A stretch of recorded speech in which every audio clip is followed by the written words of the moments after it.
Hello and good morning everyone and welcome back to my channel radiology tutorial. आज की video में हम पढ़ेंगे interaction of X-ray with matters and जितने भी हमारे कॉम्पिटिटिव एग्जाम्स के पीवाईक्यूज है वो सॉल्व करेंगे एंड टॉपिक को डीपली जानेंगे। सो स्टार्ट करते हैं वीडियो। बात करेंगे interaction of X-ray with matter, कैसे हमारे एक्सरेज जो होते हैं वो इंटरैक्ट करते हैं मैटर से, कैसे ट्रैवल करते हैं, कैसे कैसे इंटरैक्शन होती है एंड कैसे इमेज फॉर्मेशन होता है, कॉन्ट्रास्ट इफेक्ट करता है पेशेंट डोज को, रेडिएशन सेफ्टीज के बारे में जानेंगे इस वीडियो में।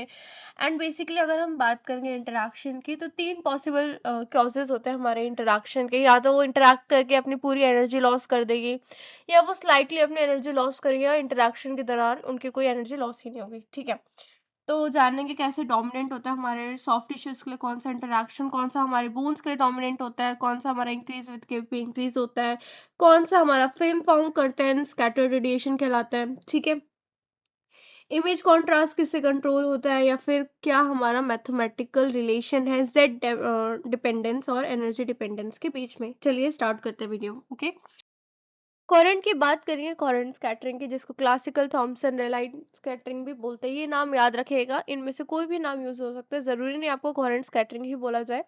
इनमें से कोई भी नाम यूज़ कर सकते हैं। ये कोरेंट के और भी नाम हैं जो कि आपको पता होने चाहिए, एग्जाम में बहुत बार पूछे भी गए हैं एंड स्पेशली स्टूडेंट्स इसमें कंफ्यूज हो जाते हैं। कोरेंट स्कैटरिंग की डेफिनेशन की बात करेंगे, लो एनर्जी फोटॉन्स होते हैं हमारे 10 केईवी से कम होते हैं, इंटरेक्ट करते हैं with the whole atom, scatter without energy loss, कोई एनर्जी लॉस नहीं होता इस इंटरेक्शन के टाइम पे। की पॉइंट्स की बात करेंगे जो कि एग्जाम में पूछे जाते हैं, नॉन आयोनाइजिंग होते हैं। ठीक है, नो एनर्जी ट्रांसफर होता है, वन डायरेक्शन चेंज होती है, पहली बात इसकी डायरेक्शन चेंज हो जाती है थोड़ी सी। ठीक है, जब ये इंटरेक्ट करता है, और स्लाइटली फॉग करता है फिल्म को। ठीक है, नेग्लिजिबल इन डायग्नोस्टिक रेडियोलॉजी। एग्जाम में जो ट्रिगर क्वेश्चन इससे पूछा जाता है वो होता है इलास्टिक स्कैटरिंग किसे बोलते हैं, मोस्टली कोहेरेंट को ही बोलते हैं, तो ये याद रखिएगा। एंड दूसरा नॉन आयोनाइजिंग रेडिएशन किसे बोलते हैं, हमारे कोहेरेंट को ही बोलते हैं, ये भी ध्यान रखिएगा। ठीक है, आगे चलते हैं। फोटो इलेक्ट्रिक इफेक्ट डेफिनेशन की बात करते हैं, photon completely absorbed by the inner K shells, electron electron ejected. First of all क्या करता है, हमारा जो फोटो इलेक्ट्रिक इफेक्ट होता है उससे क्या करता है, एक्सरे हमारे किसे इंटरेक्ट करते हैं, हमारे इनर मोस्ट शेल से, जो हमारा के शेल होता है उसे इंटरेक्ट करते हैं हमारे जो एक्सरेज है, और कंप्लीटली एब्जॉर्प्शन हो जाता है हमारी एनर्जी का, एक्सरेज की एनर्जी का इलेक्ट्रॉन के द्वारा। और जो इलेक्ट्रॉन्स होते हैं इनर शेल के, वो क्या करता है, इजेक्ट हो जाते हैं, बाहर निकल जाते हैं एनर्जी लेने के बाद। वो इलेक्ट्रॉन से बाहर निकल जाते हैं एंड क्या कर लेते हैं, जो हमारा एटम होता है वो क्या बन जाता है, हमारा अनस्टेबल बन जाता है। तो क्या करते हैं, जो आउटरमोस्ट शेल्स के हमारे इलेक्ट्रॉन्स होते हैं वो हमारे इनरमोस्ट में वो होते हैं, ट्रांसफर होते हैं, तब जाके हमारे जो फोटो इलेक्ट्रिक इफेक्ट का जो इफेक्ट देखने को मिलता है वो होता है, एंड हमारा जो एटम होता है वो स्टेबल बनता है। ठीक है, इन्फ्लुएंसिंग फैक्टर क्या होता है इसमें, जेड क्यूब अपॉन में थ्री क्यूब होता है। जेड क्यूब का मतलब एटॉमिक नंबर, ई हमारे क्या हो गया, फोटोन की एनर्जी हो गया। ठीक है, अगर जेड हाई होगा तो जो हमारा बोन होगा, कॉन्ट्रास्ट मीडिया होगा, वो हाई होगा, and when it is low KVP increase होगा। तो ये बातों का ध्यान रखिएगा। कॉन्सिक्वेंसेज की बात करते हैं, प्रोड्यूस कैरेक्टरिस्टिक रेडिएशन, ये बात ज़्यादा ध्यान रखिएगा कि कौन सा हमारा फोटो इलेक्ट्रिक इफेक्ट जो होता है वो हमारा कौन सा रेडिएशन प्रोड्यूस करता है, कैरेक्टरिस्टिक। ठीक है, cause patient dose to increase, हमारा पेशेंट डोज बढ़ाता है। Major contributor to image contrast specially in bones, हमारा इमेज कॉन्ट्रास्ट को कंट्रोल करता है स्पेशली फॉर बोन्स। एग्जाम में जो ट्रिगर क्वेश्चन इसमें से आता है, कंप्लीट एब्जॉर्प्शन किसका होता है इंटरेक्शन के टाइम पे, किसका होता है, इनर शेल किसका होता है, हाई कॉन्ट्रास्ट किसका होता है, एंड्स है, जेड क्यूब अपॉन में थ्री क्यूब का लॉ किसमें लगता है, तो हमारे किसके इसका आंसर क्या होगा, फोटो इलेक्ट्रिक इफेक्ट। ये बातें ध्यान रखिएगा आप लोग एग्जाम के टाइम पे। ठीक है, आगे चलते हैं। कॉम्पटन स्कैटरिंग, कॉम्पटन इफेक्ट या कॉम्पटन स्कैटरिंग की बात करेंगे तो इसका डेफिनेशन पढ़ लेते हैं पहले। Photon interact with the outer shell electrons, partial absorbed scattered photons and electrons. Okay, क्या करता है, हमारे आउटर मोस्ट जो शेल होता है उससे इंटरेक्ट करता है, पार्शियली एब्जॉर्ब करता है अपनी एनर्जी, जो पार्शियल एनर्जी दे देता है हमारे इलेक्ट्रॉन्स को। ठीक है, इन्फ्लुएंसिंग फैक्टर की बात करें तो it depends on the electron density, ये बात ध्यान रखिएगा कि इस पर डिपेंड करता है इलेक्ट्रॉन की डेंसिटी में, not in atomic number.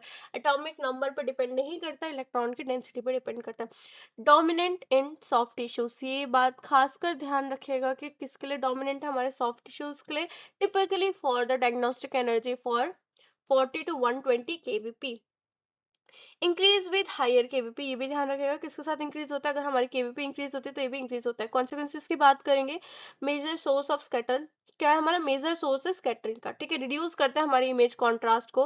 Chaos fogging, हमारी फिल्म को फॉग कर देता है। कॉन्ट्रीब्यूट्स टू ऑक्यूपेशनल एक्सपोजर, ये बात ध्यान रखिएगा कि ऑक्यूपेशनल एक्सपोजर में भी ये कॉन्ट्रीब्यूशन देता है, ठीक है। एग्जाम में जो ट्रिगर क्वेश्चन आता है आउटरमोस्ट शेल से अगर ये इंटरेक्ट करना होता है तो किसके साथ कौन करता है, इमेज फॉग के लिए कौन रिस्पॉन्सिबल है, स्कैटर्ड रेडिएशन का डोमिनेंट एट हाई केवीपी, ठीक है, तो इन सब के लिए रिस्पॉन्सिबल है हमारा कॉम्पटन स्कैटरिंग। ये सारे पॉइंट्स ध्यान रखेगा, मैंने सिर्फ मेन मेन पॉइंट्स इस पीडीएफ में बना रखे हैं, तो ये बहुत इंपॉर्टेंट रहने वाला है, ठीक है। पेयर प्रोडक्शन की बात करेंगे, occurred at very high energy not used in diagnostic radiology, ये कब होता है, जब हमारी एनर्जी बहुत हाई होती है और ये हमारे डायग्नोस्टिक रेडियोलॉजी में वैसे वर्क नहीं करता है। डेफिनेशन की बात करेंगे, photon interact with a nuclear field, ठीक है, convert progesterone into progesterone plus electron pair, हमारे क्या करता है न्यूक्लियस के साथ इंटरैक्ट करता है और दो हमारे क्या निकालता है, प्रोजेस्ट्रॉन और इलेक्ट्रॉन का पेयर निकालता है, ठीक है। Requirement threshold energy which is above then 1.02 MeV, हमारा जो थ्रीसोल्ट की वो होती है एनर्जी, इसको रिक्वायर्ड कितनी होती है, अबव देन 1.2 MeV, या इससे कम एनर्जी होगी तो पेयर प्रोडक्शन ऑकर नहीं होगा।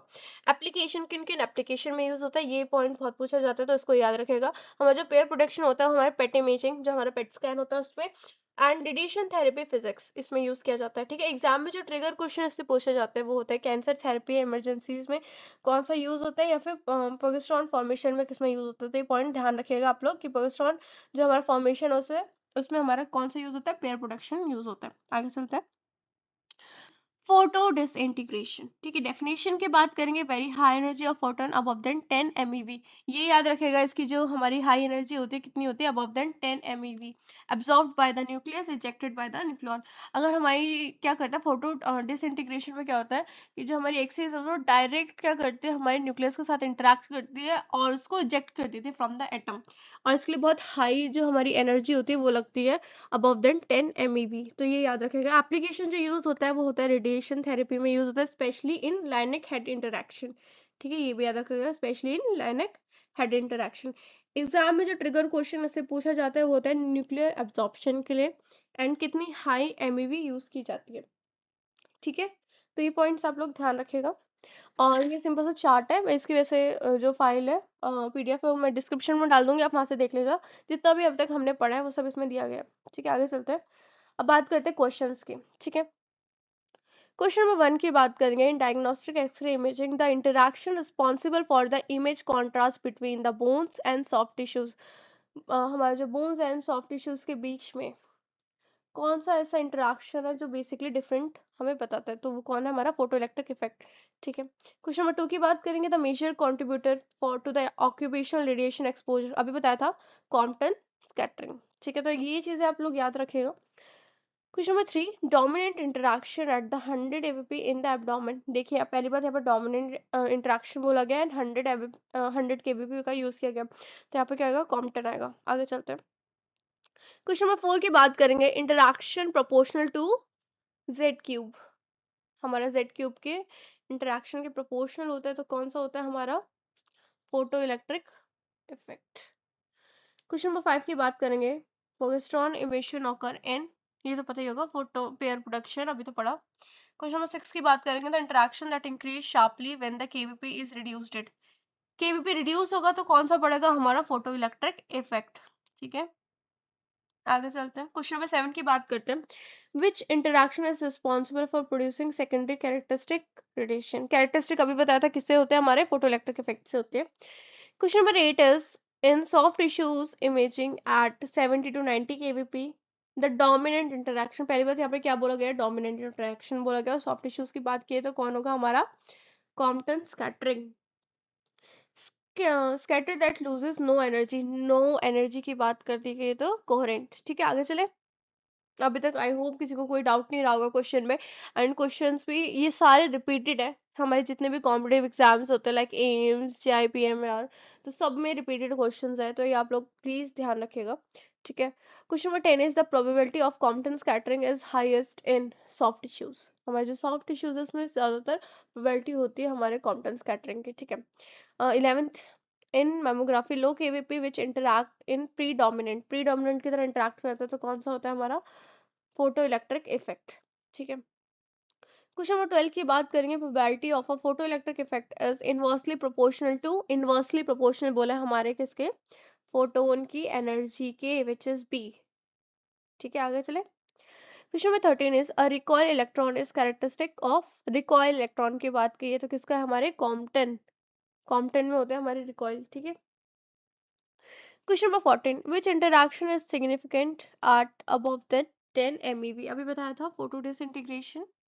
ठीक है। Question number 15 is in city 80 to 140 kbp the measure interaction affecting the noise, measure interaction जो इफेक्ट करेगा हमारे नॉइस को। देखिए पहली बात यहाँ पर दे रखा है kbp। ठीक है। Interaction effect the noise which is Compton scattering. आगे चले। ये अब मैंने कुछ रीजनिंग के क्वेश्चन डाले हुए हैं, मोस्टली पूछ लेते हैं बच्चे, बहुत ज्यादा इसमें कंफ्यूज होते हैं, स्टूडेंट्स जितने भी हमारे इसमें कंफ्यूज हो जाते हैं। So question number 16, assertion which is Compton scatter increase with a higher kbp, definitely। Question number 2, reason इसका जो दिया हुआ है, at high energy outer shell electron dominant interaction. अगर हम बात करेंगे इंक्रीज होता है हायर केबीपी के साथ, बट हम ये नहीं कह सकते कि आउटर शेल जो होता है डोमिनेंट होता है इंटरैक्शन का, तो both are true but R is not correct explanation, तो इसका आंसर होगा बी। क्वेश्चन नंबर 17 की बात करेंगे, assertion as photo electric effect improves image contrast, definitely it is correct. Reason की बात करेंगे, it cures complete absorption in tissues with a high atomic number, both are correct, तो इसका correct answer होगा ए। हमारा जो फोटो इलेक्ट्रिक इफेक्ट होता है वो इंप्रूव करता है कॉन्ट्रास्ट को, एंड दूसरी ही बात वो क्या कर लेता है, कंप्लीट एब्जॉर्प्शन कर लेता है एनर्जी का। ठीक है, आगे चलें। क्वेश्चन नंबर 18 इज असर्शन रिलाइंग scattering not contributes to patient dose, definitely क्योंकि कोई आयनाइजेशन नहीं होता है, ये दोनों ही करेक्ट है। ठीक है। Question number 19 is a 60 KVP photon interact with a की शेल इलेक्ट्रॉन ऑफ अ 40 केईवी। ठीक है। Binding energy, the kinetic energy is emitted electron is, देखिए 60 केईवी फोटोन इंटरैक्ट कर रहा है, ठीक है, एंड 40 इज बाइंडिंग एनर्जी। अगर हम इसको फॉर्मूला लगाएंगे तो आंसर जाएगा हमारा 20 केईवी आएगा। ठीक है, आगे चले। Question number 20 is the interaction responsible for the highest amount of a patient dose difference between the bone and soft tissues. हमारे जो हाईएस्ट इंटरैक्शन होता है, जो डिफरेंट करने में हेल्प करता है हमारे बोन्स एंड सॉफ्ट टिश्यूज में, कौन सा होता है, photo electric effect. Hope so अभी तक जितना भी हमने पढ़ा हो आपको समझ आया हो, किसी भी चीज़ में डाउट ना रहा हो। एंड अगर आपको किसी भी टॉपिक में डाउट होता है तो प्लीज़ मुझे कमेंट कर दीजिए। एंड अगर आप चाहते हैं मैं किसी भी टॉपिक में एक सेपरेट वीडियो बनाऊँ, उसमें क्वेश्चन सीरीज लेके आऊँ, तो आप मुझे कमेंट कर दीजिए। अगर आपको वीडियो इन्फॉर्मेटिव लगी हो, please like and share and subscribe my channel for more videos.